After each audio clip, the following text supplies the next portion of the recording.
ഇത് മാസ് മോട്ടോഴ്സിൽ നിന്നാണ്. നമ്മുടെ ഹോണ്ടയുടെ ആക്റ്റീവയാണ് വണ്ടി. അതിനകത്ത് നമുക്ക് കംപ്ലയിൻറ്റ് രജിസ്റ്റർ ചെയ്താണത്. നമുക്ക് സെൽഫ് അടിക്കുന്നില്ല, അത് ബാറ്ററിയുടെ കംപ്ലയിൻ്റ് ആണ്. പിന്നെ സ്പീഡോമീറ്റർ വർക്കിംഗ് അല്ല, എൻജിൻ ഓയിൽ ചെക്കപ്പാണ് പറഞ്ഞിരുന്നത് കേട്ടോ. അപ്പോൾ അങ്ങനെ 2-3 കംപ്ലയിൻറ്റ് പറഞ്ഞാണ്. പിന്നെ ഈ താക്കോൽ സെറ്റ് ലൂസ് കോൺടാക്റ്റിൻ്റെ കേസ് പറഞ്ഞിട്ടുണ്ടായിരുന്നു. അങ്ങനെ 4 കംപ്ലയിൻ്റാണ് നമുക്ക് പറഞ്ഞേക്കണത്. അപ്പോൾ നമ്മളതിൻ്റെ ഓയിലിൻ്റെ ഭാഗം നമ്മൾ ചെക്ക് ചെയ്ത് നോക്കുമ്പോണ്ടല്ലോ, ഓയിൽ ലെവൽ കുറവൊന്നുമില്ല, പക്ഷേ എങ്കിൽ കൂടി നല്ല രീതിയിൽ കളർ ചേഞ്ച് വന്നിട്ടുണ്ട്. ആവറേജ് നമുക്ക് മാറേണ്ട 1 കിലോമീറ്ററിലേക്ക് എത്തിയിട്ടുണ്ട് കേട്ടോ. അപ്പോൾ ഓയിൽ മാറണതാണ് നല്ലത്. പിന്നെ അതേപോലെ തന്നെ നമുക്ക് ഇഗ്നീഷൻ സ്വിച്ച്, ഈ താക്കോൽ സെറ്റ് ലൂസ് കോൺടാക്റ്റിൻ്റെ കേസ് പറഞ്ഞിട്ടുണ്ടായിരുന്നു.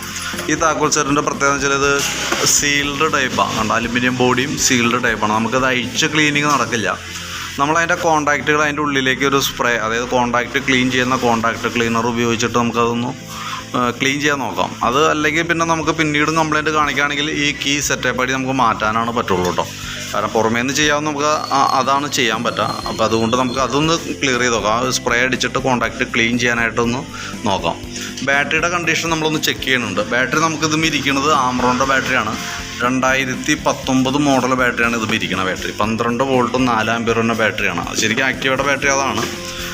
അപ്പോൾ നമ്മളതിൻ്റെ വോൾട്ട് ചെക്ക് ചെയ്യുന്ന സമയത്ത് വോൾട്ട് നമുക്ക് 12.5 വോൾട്ട് കാണിക്കുന്നുണ്ട്. വോൾട്ട് വെച്ചിട്ട് നോക്കുമ്പോൾ കറക്റ്റ് 12.5 വോൾട്ട് കാണിക്കുന്നുണ്ട്.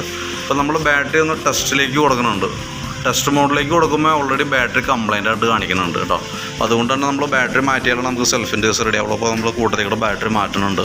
പിന്നെ പറഞ്ഞത് സ്പീഡോമീറ്ററിൻ്റെ കംപ്ലയിൻ്റ് ആണ്. മീറ്റർ ശരിക്കും പറഞ്ഞാൽ നമ്മൾ അഴിച്ച് ചെക്ക് ചെയ്യുമ്പോൾ കേബിൾ പൊട്ടിപ്പോയേക്കാണ് അതിൻ്റെ കംപ്ലയിൻറ്റ്. ആ കേബിൾ അങ്ങനെ ഔട്ടർ സെറ്റപ്പടി മാറണം കേട്ടോ. അപ്പോൾ അതും കൂടി മാറ്റിയിട്ട് നമുക്ക് ആ വർക്ക് കംപ്ലീറ്റ് ചെയ്യാം. അപ്പോൾ അത് അത്രയും കേസാണ് പറഞ്ഞേക്കുന്നത് നമുക്ക്. അപ്പോൾ ഞാൻ അതിൻ്റെ ഒരു ഏകദേശം ഒരു എസ്റ്റിമേറ്റ് കൂടി ഒന്ന് പ്രിപ്പയർ ചെയ്തിട്ട് അതിൻ്റെ ഡീറ്റെയിൽസ് ഒന്ന് വാട്സാപ്പിലേക്ക് ഒന്ന് സെൻഡ് ചെയ്തിടാം കേട്ടോ. അപ്പോൾ എന്തായാലും ഒരു ഉച്ച കഴിഞ്ഞിട്ടൊക്കെ ആവുള്ളൂ. അപ്പോൾ നോക്കിയിട്ട് ഞാൻ എൻ്റെ ഡീറ്റെയിൽസ് വാട്സാപ്പിൽ തരാം എന്തായാലും. ഓക്കെ.